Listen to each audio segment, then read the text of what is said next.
Claves de la semana. Seguimiento de noticias internacionales elaborado por CESCI.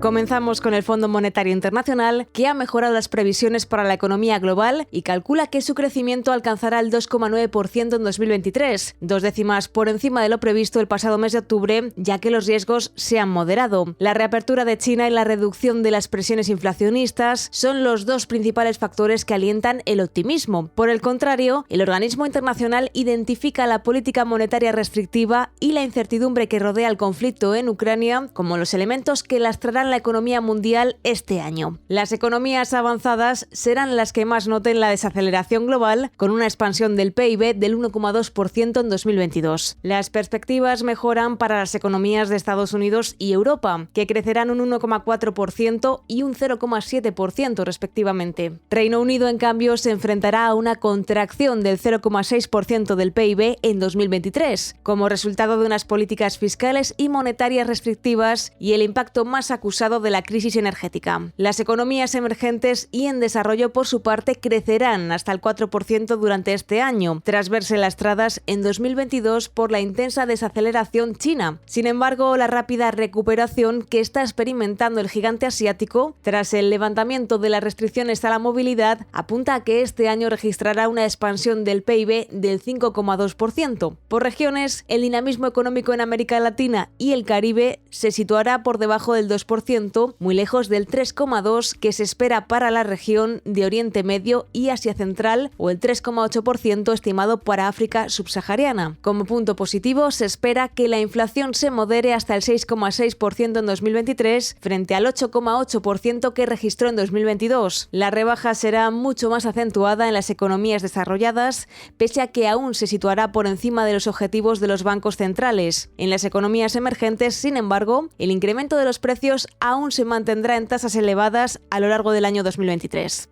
Continuamos el repaso internacional en Latinoamérica, donde el correísmo se ha impuesto en las elecciones municipales de Ecuador. El movimiento Revolución Ciudadana, que tiene como líder al expresidente Rafael Correa, ha salido reforzado en las elecciones municipales celebradas el pasado 5 de febrero. Alrededor de 13,5 millones de ecuatorianos estaban llamados a votar para elegir 23 gobernadores de provincia y 221 alcaldes para el periodo entre 2023 y 2027, así como a los nuevos 7 miembros del Consejo de Participación Ciudadana y Control Social, un órgano que se encarga de designar autoridades del Estado como el fiscal general o el contralor. Según los datos preliminares, los candidatos correístas se han impuesto en las dos principales ciudades del país, Quito y Guayaquil. Más del 25% de los quiteños han dado su apoyo a Pavel Muñoz, dejando atrás por 3 puntos a Jorge Yunda, quien se perfilaba como el favorito. En Guayaquil, la victoria de Aquiles Álvarez supone un hito, ya que pone fin a 30 años en el poder del Partido Social Cristiano en la principal ciudad económica del país. A estos resultados se sumarían los de los gobernadores de provincia, en los que el correísmo también lleva ventaja. Ecuador sigue, por tanto, la tendencia que se está consolidando en la región latinoamericana, con el triunfo de partidos de izquierdas y castigo a los partidos gobernantes. En la cita electoral, los ecuatorianos también debían responder a 8 preguntas del referéndum convocado por el presidente Lasso para reformar la Constitución de 2008. Dichas preguntas se dividían en 3 grupos con las funciones de promoción de la seguridad, fortalecimiento de la democracia y protección del medio ambiente. Desde el principio del escrutinio, todo apuntaba a que se iba a imponer el no, lo que obligó al mandatario a suspender un evento en Quito en el que esperaba pronunciarse para celebrar la victoria. Estos resultados confirman lo que decían las encuestas, y es que la popularidad de Lasso se encuentra a niveles muy bajos, de entre el 12% y el 30% de aprobación ciudadana. El vuelco electoral en las elecciones locales, junto con el fracaso de su referéndum, suponen un enorme varapalo para el mandatario, que se enfrenta a un complejo escenario para gobernar los próximos 2 años. Seguimos en la región de América Latina, donde la crisis económica y social de Perú parece no tener fin.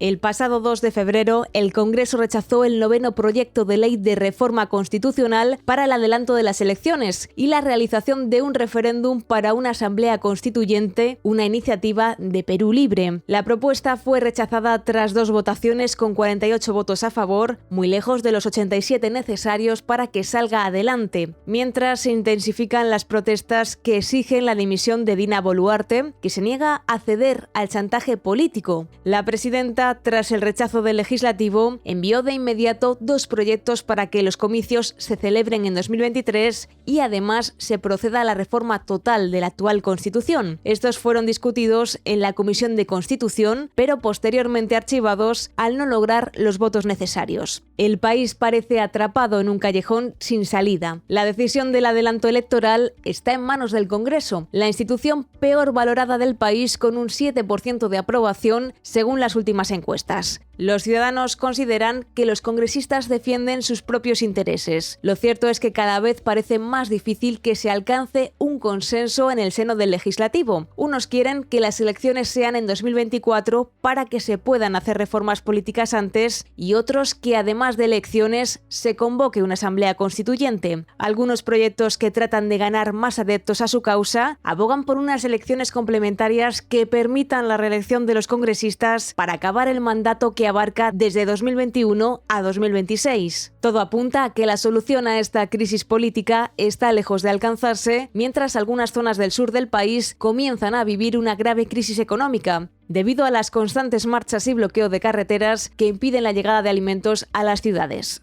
Fijamos ahora la mirada en la relación entre China y Estados Unidos. El derribo del globo espía chino ha agravado la tensión entre las dos grandes potencias. Se suponía que este fin de semana se iba a producir un acercamiento entre ambas, con la llegada a Pekín del secretario de Estado Antony Blinken, la primera visita de este tipo en más de 4 años. Sin embargo, el derribo de un globo chino el pasado 4 de febrero a manos de un F-22 de las Fuerzas Aéreas estadounidenses ha dado al traste con estas expectativas. En un primer momento parecía que las autoridades chinas se expresaban con cierto remordimiento por el incidente, pero han terminado elevando el tono de agresividad hacia la Casa Blanca. El pasado día 5 de febrero, China afirmó que se trataba de un globo de naturaleza civil que entró en Estados Unidos por causas de fuerza mayor y condenó su derribo como una reacción exagerada y una grave violación de la práctica internacional. Amenazó incluso con que se reserva el derecho a dar más respuestas si es necesario.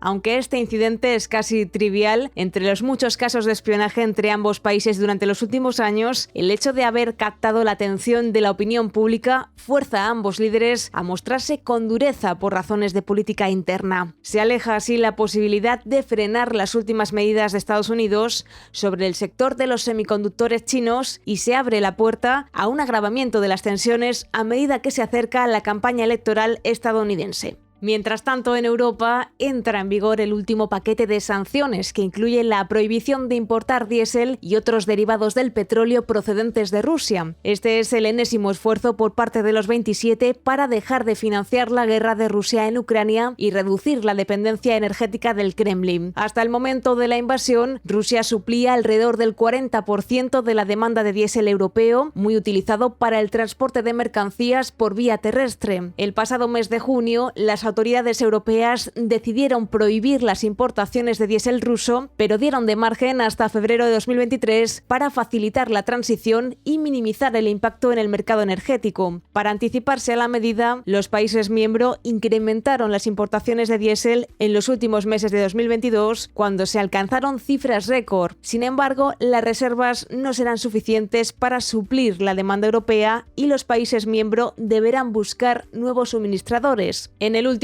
año, Estados Unidos ha sido uno de los principales suministradores de hidrocarburos y la principal alternativa al diésel ruso. Sin embargo, en estos momentos, sus refinerías no cuentan con demasiado margen para aumentar sus exportaciones al viejo continente. Por su parte, China e India cuentan con una enorme capacidad de refino del petróleo que compran a Rusia, por lo que se perfilan como opciones viables, pero minimizarían el efecto de las sanciones. En definitiva, una medida que sin duda está dando lugar a una nueva reconfiguración de los flujos comerciales en el ya de por sí complejo mercado energético. Y regresamos una semana más hasta África, donde Ghana sufre turbulencias políticas en medio de las negociaciones de reestructuración, después de que el gobierno decidiese sin previo aviso suspender el pago de sus obligaciones exteriores en diciembre, lo que supuso un varapalo para los acreedores con los que negociaba. Las conversaciones se complican de nuevo por la incertidumbre política. El nuevo partido patriótico, que gobierna el país desde el año 2017, debe elegir este año al sucesor del actual presidente Nana Akufo-Addo. 2 ministros en ejercicio han dimitido en las últimas semanas para poder participar en la contienda, lo que ha desatado rumores de una próxima reestructuración del gabinete ministerial. A esto se suma la preocupación de los acreedores por las elecciones de 2024, que podrían resultar en una alternancia a un gobierno que no respete los compromisos alcanzados. Ghana sufre un claro bipartidismo desde la democratización del país en el año 92, ya que solo 2 partidos dominan la política nacional desde entonces: el NPP, de centro-derecha, y el Congreso Democrático Nacional, de centro-izquierda, que salvo por un diputado independiente se reparten el Parlamento. Todos los comicios generales se han decidido por muy escasa diferencia. Como se recordará, la renegociación de la deuda es una condición indispensable para acceder al rescate de 3.000 millones de euros acordado con el FMI.